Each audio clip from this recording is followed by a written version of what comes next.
Hello everyone and welcome to FiST Chat, the vodcast that features discussions on the topics of film technology. My name is Ben Warner, and for our last episode of the year, Steve Kern's here in the flesh as well. So yes. Good to see you, Steve. Yeah, very good to see you too, Ben. It's been a year, I think, since we've done one of these, and we're back in the great outdoors. Probably hear some of the excitement that's going on around us. Absolutely. So don't forget our website, www.fistchat.com. You can get all our links there. Interact with us on Facebook and Twitter. I'd love to hear from you.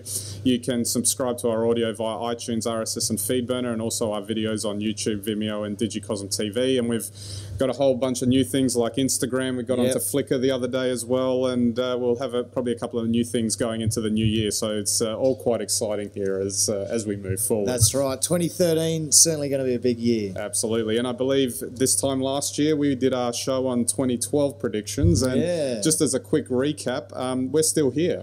We are. We survived the Mayan apocalypse, which was hilarious. I just survived Christmas, Ben. Oh, yeah. But I mean, it was just hilarious with so many of the sort of end of the world parties that were going on. The hoopla over what the end of the Mayan calendar was all about, and I'm sure that there was some doomsday people going mental out there as well. Apparently there were, and apparently some people were flocked to some Mayan sites as well, hoping that would give themselves. Unfortunately, as I think some people were told, the calendar is a cyclical 500-year or so calendar. So what happens when it gets to the end? 5,000, yeah. 5,000, 5,500? 5,000, okay. was, yeah. When it gets to the end, it just starts over again. So, there wasn't really any cause for concern. But it was a lot of fun anyway. No, absolutely. So now we just have to look forward to whatever new doom date that will pop up, which I'm sure someone will find somewhere. They're already come up with a asteroid hitting Earth. Oh, okay. Okay, so I think some sort of telepathic abilities developed by the American CIA or something in the 1970s or 90s means that some people have foreseen an asteroid hitting Earth. I doubt it's going to happen. So this is a little less mystical and a bit more conspiracy theory then. Oh, yes. So that will be the big one if it takes hold. Absolutely. All right, we'll just have a general today all about what any fun things that might be happening in 2013. We'll talk a bit about, say, some films to start with.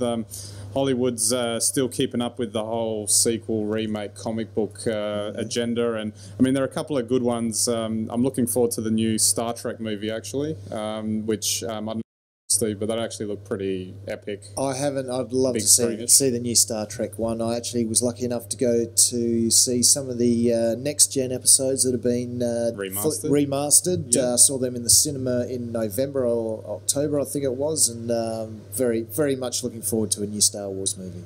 Absolutely. And, Star Wars, actually. Star Trek after last time. But funny enough that you speak of Star Wars, we've got that to look forward to as well with the whole Disney Lucasfilm acquisition this year. Yeah. And maybe we might get some news on what they're going to be doing with that franchise. Well, I think the one thing you can be sure of is that the special effects will be fantastic. That's something to look forward to. Well, it is. Some people are into that sort of thing, so, Absolutely. But, I mean, if you look at a couple of the other big, again, it's comic book stuff or sequels or combination of both. You've got a new Superman movie coming out next year, Man of Steel, there's another, and of course we just saw The Hobbit was released now, and we've got The Hobbit Part 2 coming out next year. I actually saw The Hobbit last night, and it was I thought it was actually quite good. Oh, okay. Well, that's good for The Hobbit. So we'll see what the second one will be like as well. And what else have we got there? I have to mention there's some what I think are unfortunate re-releases of old films into 3D. Jurassic Park, Top Gun, Little Mermaid. Shouldn't be done. Those Star Wars prequels. Yeah. Say about that, really. I don't know either. And then there's a couple of pointless ones too, I think, like Die Hard 5, Good Day to Die Hard. I don't know how that'll work. Hangover Part 3, enough as far as I could tell. Yeah, I think so. But you never know. Sometimes the third in a series gets back to as good as the first one. So let's hope. Let's hope. And just on the technical front, you know, what type of technologies we might see in film? You know, we were talking about 4K earlier in the year, whether that will actually have any impact. And, you know, you've got Peter Jackson filming at 48 frames per second with those digital cameras he used for The Hobbit. And apparently the reviews on the technical part of that weren't that great. The audiences weren't really into the 48 frames per second. It looked too real. Okay, wow. So it'll be interesting to see whether any of that sort of starts to kick in. That's interesting, because I remember the very early HD American television series looked too real as well. So I don't know if they did something to mask them to make them look a little bit more normal to our eyes, or whether there's a filter or a process, or we got used to them. But I mean, I think we're going to see some very interesting things in film making, or the more technical aspects, and that they won't be all the 48 frames. I think they'll actually be how they start to make films. You know, things like GoPro cameras with red camera capacity, you know, that sort of thing. Yeah, absolutely. And are we maybe getting closer and closer again to the online distribution of things? I mean, we're sort of almost there, really, because you got like, you know, the big tech giants, Apple, Google, and all them offering streaming services. Amazon's another one. Is trying to get into it as well, and of course they've got all of their user-generated content that goes out there. So, look, I think yes. The answer is kind of yes, but I think that's still 3 to 5 years away. One, it'll depend on bandwidth, especially in Australia. I think the States are probably better poised, but the other component will be the next generation of smart televisions, which will be ultra-high definition televisions with big internet capacity. Once they bring those in, we really will have home cinema, and that's where the sort of technology that you're talking about, Ben, I think will make it on the small screen. Absolutely. All right, we'll move on to 2013 in science. Just one more thing on that. It's probably already happened in the States, but I think by the end of this year or next year in Australia, that will be it for projection in all but specialist cinemas. Really? Yeah, I think they're fully converting to digital. Yep. So that will change everything. Well, it finally had to happen, didn't it? Because I remember when they were talking about that about 10 years ago, and everyone was up in arms over that. But you know, here we are. Well, that's it. Yeah, we had that meeting in Cannes, and that guy from Boeing was telling us all about it. Very interesting. Really. All right, so we'll move on to science now, and we had a fairly big year. It would be safe to say in science. The biggest year in a long time. I mean, how can you match? You know, the fact that they may have discovered the Higgs boson and the landing on Mars. I think obviously we probably won't have another discovery like the Higgs boson for a while, but I think that this coming year, Curiosity will really start to send back some very interesting information. Absolutely, yeah. So we can look forward to that. And is there anything else that you can think of at this stage that really stands out? We were talking about this before. I think there's a lot of stuff in nanotechnology. So I think what we're going to see, and I think we're probably going through the next couple of years, and we don't know when these things are going to happen, but chips are going to get smaller and smaller, so your devices are going to get thinner. Of course, Google with Motorola have been trying to develop the flexible phone or flexible screen. You know, maybe we're not too far away, and I wouldn't say next year, but maybe the year after, we might get a phone that'll be as revolutionary as the iPhone again. I think, you know, with regards to medicine, they're doing a lot of things now. You know, the bionic eye has had a breakthrough in the last. There have been things for people with spinal injuries. You know, these things take time and probably seem to be happening very slowly. But in terms of science, they're big breakthroughs. So I think in the next 3 to 5 years, there'll be some big breakthroughs in medicine and especially electronic engineering. Absolutely. Look forward to that. And we'll move on to our tech in 2013 sort of stories. And I mean, you mentioned a couple of the things to do with devices there too. I'm just wondering if, I don't know if it'll be 2013, but there'll be a further move, I think, to move us in terms of computing into the mobile space even further. I was just thinking to myself the other day that, you know, my 2008 iMac, as great as it is, I can't imagine maybe in the future getting a replacement for an actual iMac, where it would probably just make more sense to buy a big docking station and then just have your computer go around with you. You're quite right, I think, and if that computer can, from the size of a playing card out to a, 15-inch screen, even better. So thin now with, Apple going with the Retina display, MacBook Pros and all that sort of thing. They're only going to get thinner and thinner because they're addicted to thin there, I think. And they haven't really sort of had that jaw-dropping wow moment recently, but the thing is that they're still sort of leading everyone else, because I was going through a computer store the other day, and there are a lot of laptops there that look like MacBook Airs. Yeah. So they can now, can't they? Yeah, absolutely. So it'll be interesting to see what happens with that.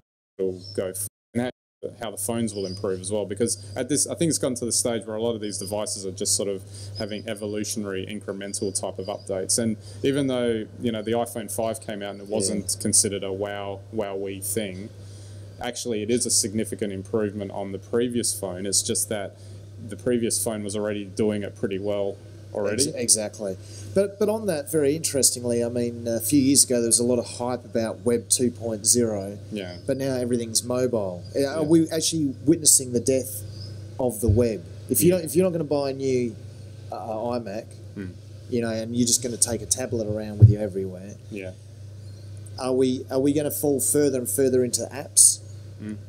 You think so? Well, it's possible. I mean, everyone uses apps every day on their mobile devices. And as a sort of a segue into that, there's obviously the continued rumour of the Apple television, and whether apps will now then go into the living room and you be able to do things that way as well. It's sort of like a compartmentalised version of the internet.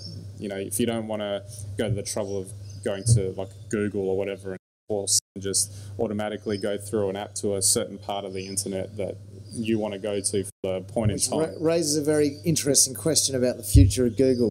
That's for another time. Absolutely. Absolutely.